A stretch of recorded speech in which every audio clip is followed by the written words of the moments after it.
ایک حکومت جو 3 اتحادیوں سے عمران خان سے نہیں چلائی گئی، اقتصادی معاملات میں اتنی مشکل میں پڑ گئے،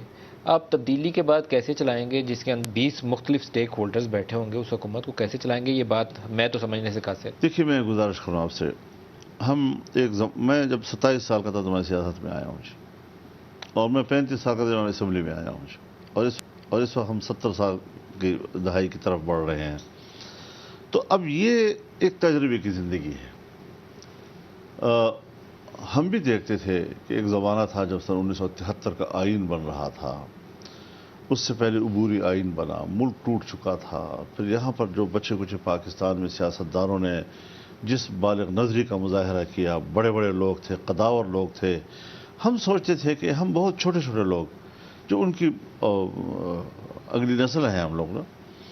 تو شاید ہمارے اندر وہ سوچ بچار نہ ہو، وہ بات نہ ہو، لیکن ہم نے پارلیمنٹ کے اندر کمیٹیاں بنائی، خصوصی کمیٹیاں۔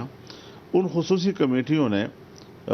کئی مہینے لگائے خارجہ پالیسی کے لیے رہنما اصول طے کرنے میں۔ پھر خصوصی کمیٹی بنی جس نے آئین پر نظر ثانی کی۔ لہٰذا مجھے اطمینان ہوا کہ الحمدللہ پاکستان بانجھ نہیں ہے، اور ہزار باہمی اختلافات کے باوجود جب سیاسی لوگ آپس میں بیٹھتے ہیں، دلیل کے لوگ ہوتے ہیں، خوبصورت بات کرتے ہیں، اسٹڈی کرتے ہیں، عقل پیش کرتے ہیں، اور مجھے ایک دفعہ بھی یاد نہیں ہے کہ 8 مہینے 9 مہینے جو کمیٹیاں کام کر رہی تھی ایک ایجنڈے کے اوپر، کسی ایک ایشو پر کوئی تلخی بھی ہوئی ہو۔ شدید ترین تنقید ہوتی تھی، اپنے موقف سے ٹکراؤ آتا تھا، لیکن دلائل کی سہارے کے علاوہ ہمارے پاس کوئی سہارا نہیں لیا کسی نے جی۔